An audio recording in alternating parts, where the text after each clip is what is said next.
بسم اللہ الرحمن الرحیم۔ برادران اسلام، السلام علیکم ورحمۃ اللہ وبرکاتہ۔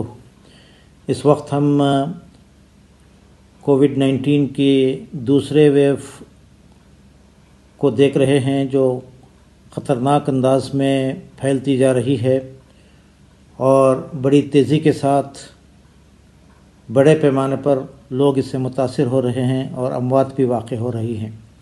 اس پس منظر میں ہمیں کچھ احتیاطی تدابیر کو لازماً اختیار کرنا چاہیے۔ حفاظتی تدابیر میں جن باتوں کا بار بار ذکر کیا جا رہا ہے، جیسے فیس ماسک کا استعمال کرنا اور فزیکل ڈسٹنس کو برقرار رکھنا اور سینیٹائزر کا پاکی صفائی کا لحاظ کرنا، یہ بہت ضروری ہے۔ اسی طرح بھیڑ میں جمع ہونے سے بھی پرہیز کرنا چاہیے۔ یہ ضروری تدابیر ہیں جن کو اختیار کر کے ہم اس مرض کے پھیلنے کو روک سکتے ہیں۔ افسوس کی بات ہے کہ اس وقت ہم مساجد کی اجتماعی عبادات سے محروم ہو گئے ہیں۔ اللہ تعالیٰ سے دعا کرنا چاہیے کہ وہ جلد اس وبا سے ہمیں نجات دلائے اور ہم پھر دوبارہ اجتماعی عبادتوں کی طرف لوٹ سکیں۔ حفاظتی تدابیر میں ویکسین بھی ایک تدبیر ہے۔ ہم جانتے ہیں کہ اس مرض کا کوئی علاج نہیں ہے اور اس سے بچنے کی جو بھی پریونٹیو میجرز ہیں ان کو اختیار کرنا ضروری ہے۔ ویکسین بھی اسی طرح کا ایک پریونٹیو میجر ہے اور اس وقت ساری دنیا میں اس سلسلے میں جو معلومات اور جو سائنٹیفک ایویڈنس اور جو میڈیکل معلومات ہمیں حاصل ہیں، اس کے روز سے یہی کہا جا سکتا ہے اور ظن غالب ہے، گمان غالب ہے کہ اس سے ہمارے قوت مدافعت کو بڑھانے میں مدد ملے گی۔ ویکسین کا سیکنڈ ڈوز لینے کے 2 ہفتے بعد ہمارے بدن میں اینٹی باڈیز اس مقدار میں پیدا ہو جاتے ہیں کہ ہم اس مرض کا بہتر مقابلہ کر سکتے ہیں۔ ویکسین لیا جائے تو مرض نہیں آئے گا، ایسی صورتحال نہیں ہے، ایسی بات نہیں ہے۔ اس کے لانگ ٹرم ایفیکٹس کے سلسلے میں بھی ہم نہیں جانتے، مگر طبی نقطہ نظر سے یہ بات کہی جا سکتی ہے کہ ویکسین لینے کے نتیجے میں اگر مرض لاحق ہو تو بھی اس کی سیویریٹی بھی اور اموات بھی کم تعداد میں واقع ہوں گے۔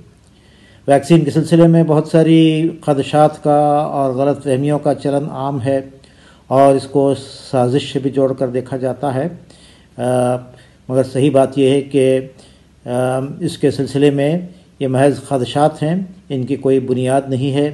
اور ویکسین کے سلسلے میں اس میں کچھ حرام اشیاء کے استعمال کے سلسلے میں بھی بات آئی ہے، مگر شریعت کا یہ نقطہ نظر بھی علماء کی جانب سے سامنے آیا ہے کہ اگرچہ اس میں حرام اشیاء استعمال ہوئی ہوں، مگر ڈسٹیلیشن سے اور کیمیکل پروسیس سے گزرنے کے بعد اس کی حرمت باقی نہیں رہتی، اور جہاں وبا عام ہو اور اس سے بچنے کا ایک احتیاطی تدبیر یہ ہو تو ویکسین کو ضرور اختیار کیا جا سکتا ہے۔ چنانچہ اس سلسلے میں ضرورت اس بات کی ہے کہ ایک پازیٹیو ایٹیٹیوڈ اختیار کیا جائے اور حفاظتی تدبیر کے طور پر ویکسین کو بھی لیا جائے۔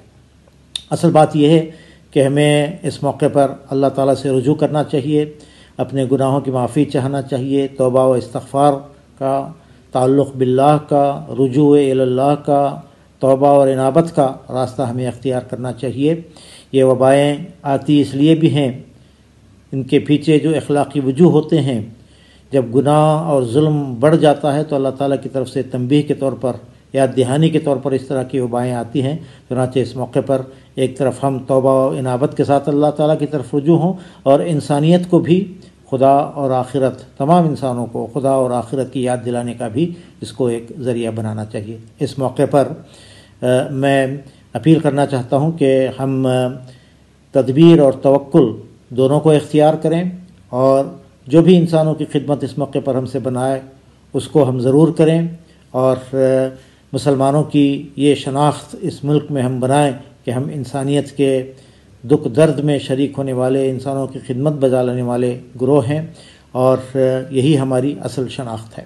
آخر میں ہمیں اللہ تعالیٰ سے دعا کرنا چاہیے کہ وہ ہمیں اس وبا سے جلد از جلد نجات دلائے اور ہماری حالت کو بہتر بنائے اور اس وبا سے ہمیں چھٹکارا دلائے۔ وآخر دعوانا ان الحمد للہ رب العالمین۔